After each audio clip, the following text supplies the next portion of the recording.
Afternoon my dear students, welcome to Siddhi institute. आप सभी का एक बार फिर से हमारे यूट्यूब चैनल सिद्धि इंस्टीट्यूट में आप सभी का स्वागत है।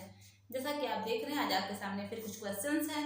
ये हमारे जो क्वेश्चन हैं, कुछ तो PYQ हैं और कुछ जो है ये खुद से बनाए हुए क्वेश्चन हैं। तो चलिए अपनी क्लास को शुरू करते हैं और इन प्रश्नों पर क्या करते हैं, डिस्कस करते हैं और इनसे रिलेटेड और कौन कौन से प्रश्न बन सकते हैं उस पर भी डिस्कस करेंगे।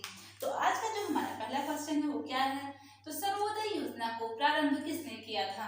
तो ये जो सर्वोदय योजना है इसको किसने प्रारंभ किया था, तो किसने किया था, महात्मा गांधी ने। आंसर क्या आएगा, महात्मा गांधी ने।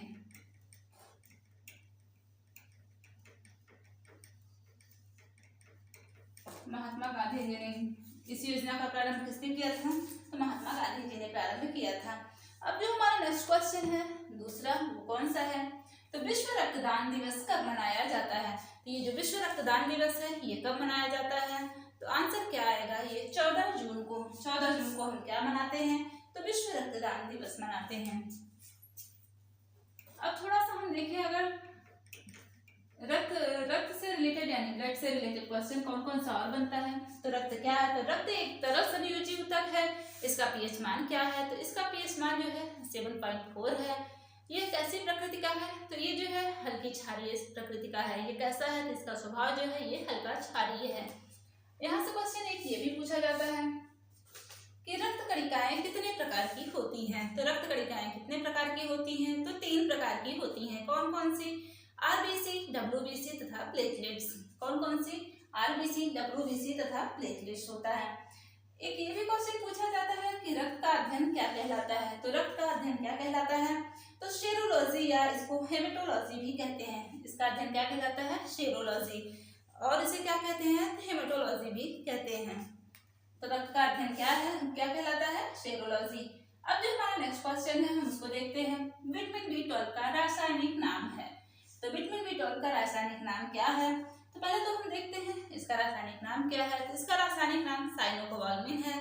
इसकी कमी से कौन सा रोग होता है, तो विटामिन B12 की कमी से जो है पर्नीशियस एनीमिया होता है। इसका रासायनिक नाम क्या है, साइनोकोबाल्मिन।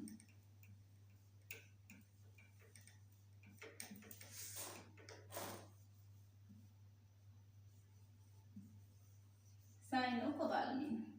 इसकी कमी से कौन सा रोग होता है, तो इसकी कमी से जो है पर्नीशियस एनीमिया होता है। इसकी कमी से क्या होता है, तो पर्नीशियस एनीमिया होता है। एक क्वेश्चन यहाँ से ये भी बार बार पूछा जाता है कि जो है किस विटामिन में कोबाल्ट नामक खनिज पाया जाता है। तो किस विटामिन में कोबाल्ट नामक खनिज पाया जाता है, तो किसमें पाया जाता है, तो विटामिन B12 में पाया जाता है। अगर हम थोड़ा सा देखें विटामिन के बारे में, तो विटामिन B1 का जो है रासायनिक नाम क्या है, तो विटामिन B1 का रासायनिक नाम जो है वो कौन सा होगा, तो विटामिन B1 का रासायनिक नाम जो है थायमिन है। विटामिन B2 का रासायनिक नाम क्या है, तो राइबोफ्लेविन है। विटामिन B3 का रासायनिक नाम क्या है, तो उसका रासायनिक नाम नियासिन है। नियासिन की कमी से क्या होता है, पेलेग्रा नामक रोग होता है। थायमिन की कमी से क्या होता है, तो थायमिन की कमी से बेरी-बेरी नामक रोग होता है। अब जो हमारा नेक्स्ट क्वेश्चन है हम उसको देखते हैं चौथा, यूनिवर्सल फाइबर किसे कहते हैं। तो यूनिवर्सल फाइबर किसे कहते हैं, तो आंसर हमारा क्या आएगा, कॉटन को यानी कि कपास को। कपास को हम और किन नामों से जानते हैं, तो कपास को हम व्हाइट गोल्ड के नाम से, सफेद सोना के नाम से भी जानते हैं। इसे हम द किंग ऑफ फाइबर के नाम से भी जानते हैं, यानी कि रेशों का राजा भी इसे हम कहते हैं। और इसे हम क्या कहते हैं, यूनिवर्सल फाइबर भी कहते हैं। इसे क्या कहते हैं हम, तो इसे यूनिवर्सल फाइबर यानी कि सार्वभौमिक रेशा भी कहते हैं। किनके नामों से जानते हैं, व्हाइट गोल्ड,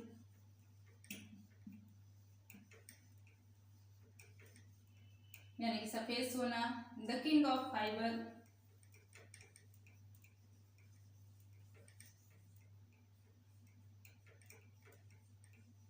किस नाम से जानते हैं, द किंग ऑफ फाइबर के नाम से जानते हैं। सार्वभौमिक रेशा भी इसे कहते हैं। थोड़ा सा हम कपास के बारे में जानते हैं कि कपास किस भाषा यानी कॉटन किस भाषा का शब्द है। तो कपास जो है, कॉटन जो है ये अरबी भाषा के क्यूटम शब्द से बना है। किस शब्द से बना है, तो क्यूटम शब्द से बना है। कपास का जन्मदाता देश कौन सा है, तो कपास का जन्मदाता देश जो है वो भारत है। अगर हम बात करें कपास जो है, एक क्वेश्चन अभी हाल फिलहाल का ये पूछा जाता है क्वेश्चन कि कस्तूरी कॉटन का लोगो किसने जारी किया था। तो किसने जारी किया था, तो स्मृति ईरानी ने जारी किया था। कब जारी किया था? तो 7 अक्टूबर 2020 में उन्होंने क्या जारी किया था? तो कस्तूरी कॉटन का लोगो जारी किया था। और यहाँ से क्वेश्चन क्या बन सकता है? कपास का जो है वैज्ञानिक नाम क्या है? तो कपास का वैज्ञानिक नाम क्या है? तो गॉसिपियम हिरसुटम है। इसका वैज्ञानिक नाम क्या है?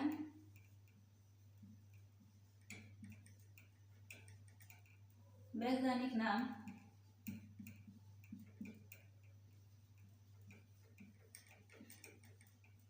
गॉसिपियम हिरसुटम है।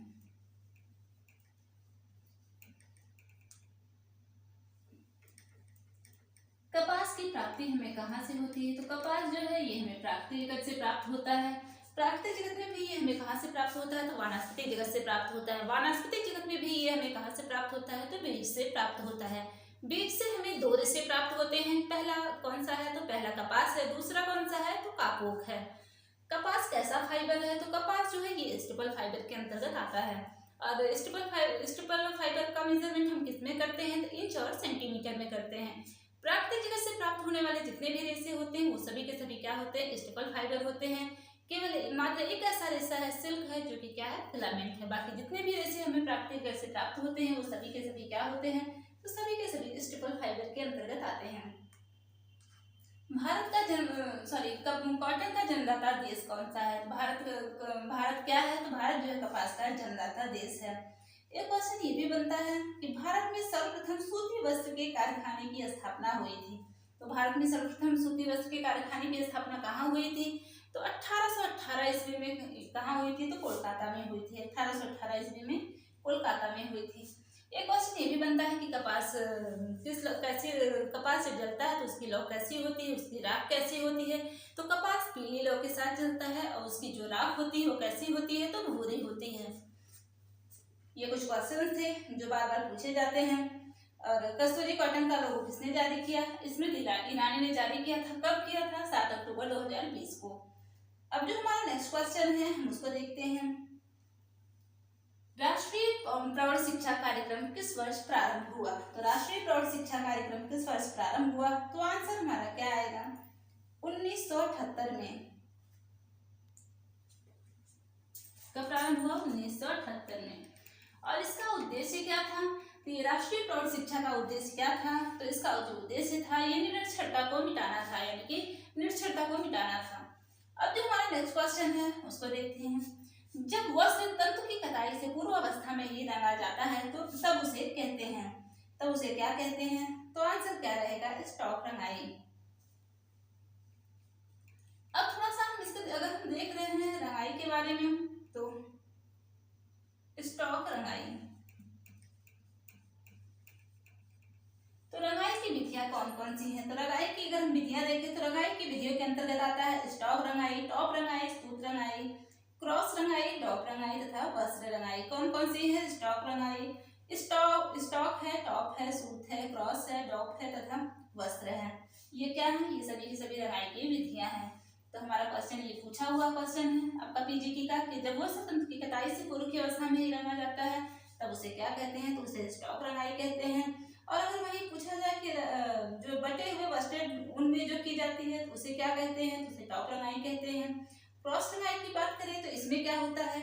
इसमें कई प्रकार के तंतुओं को क्या करते हैं? मिश्रित करके रंगाई की जाती है तो उसे क्या कहते हैं? तो उसे क्रॉस रंगाई कहते हैं। सूत रंगाई में क्या होता है?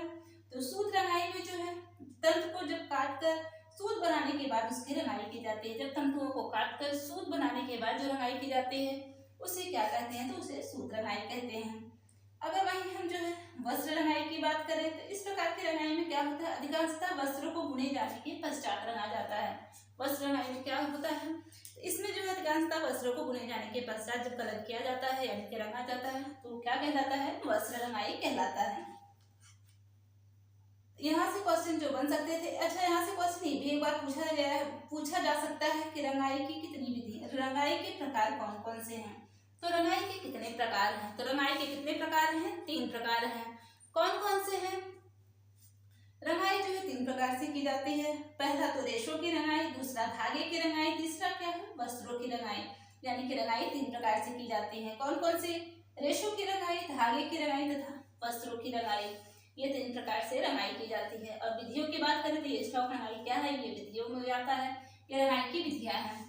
अब इसको आप नोट कर लीजिए कि रंगाई की और कौन कौन सी विधियां हैं। तो स्टॉक रंगाई है, स्टॉक रंगाई, टॉप रंगाई, सूत रंगाई, क्रॉस रंगाई, डॉक रंगाई तथा वस्त्र रंगाई। और रंगाई के प्रकार कौन कौन से हैं, तो 3 प्रकार से रंगे जाते हैं वस्त्र, रेशों की रंगाई, धागे की रंगाई तथा वस्त्रों की रंगाई। ये 3 प्रकार से क्या होते हैं, तो वस्त्रों की रंगाई की जाती है। अब जो हमारा नेक्स्ट क्वेश्चन है, 7वां क्वेश्चन, हम उसको देखते हैं। बांधकर वस्त्र को रंगने की कला को कहते हैं। तो बांधकर वस्त्र को रंगने की कला को क्या कहते हैं, तो आंसर क्या आएगा, बांधनी।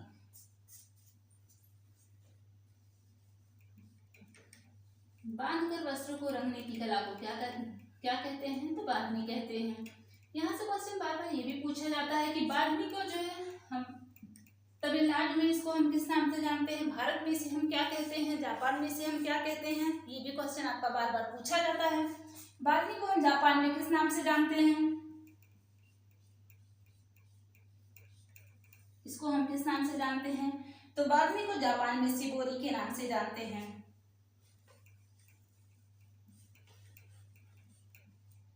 भारत में इसे किस नाम से जानते हैं, तो बंदिश या लहरिया के नाम से।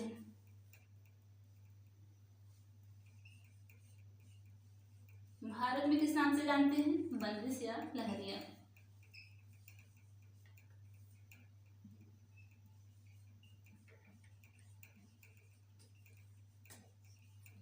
तमिलनाडु के मदुरई में इसे हम किस नाम से जानते हैं बांधनी को, तो सुनगढ़ी के नाम से जानते हैं।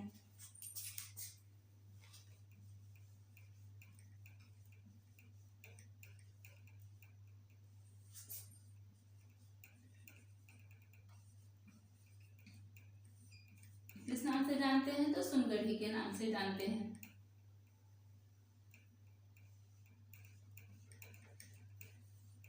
अगर हम अन्य देशों की बात करें तो अन्य देशों में हम बांधनी को और किन नाम से जानते हैं, तो टाई एंड डाई के नाम से जानते हैं।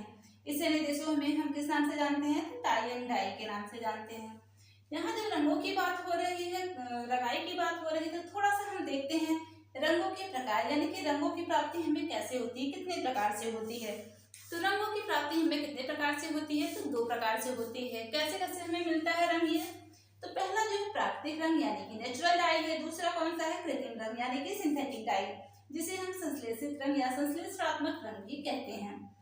अब प्राकृतिक रंग के अंतर्गत हमें ये कहाँ से मिलते हैं, तो ये प्राकृतिक के अंतर्गत भी ये हमें 3 तरीके से प्राप्त होते हैं। पहला वानस्पतिक जगत से जो हमें रंग प्राप्त होते हैं, दूसरा जो है प्राणिक जगत यानी कि ज्ञानतव्य जगत से जो हमें प्राप्त होते हैं, तीसरा खनिज जगत से जो हमें कलर प्राप्त होता है, उसे हम क्या कहते हैं, उसे खनिज जगत से प्राप्त होने वाले कलर कहते हैं। तो ये हमें 3 जगह से प्राप्त होते हैं प्राकृतिक जगत में भी।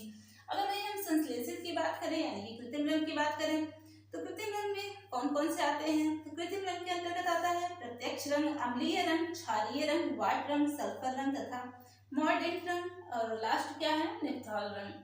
ये किसके अंतर्गत आते हैं, तो ये सिंथेटिक डाई के अंतर्गत आते हैं। और अगर वही हम प्राकृतिक की बात करें तो वानस्पतिक जगत के अंतर्गत हमें कौन कौन सा मिलता है, तो मेहंदी हुआ, केसर हुआ, पलाश हुआ, हल्दी, आंवला, नील या इंडिगो, जामुन, ये सभी के सभी किसके अंतर्गत आते हैं, तो ये हमें वानस्पतिक जगत से जो कलर ये मिलते हैं।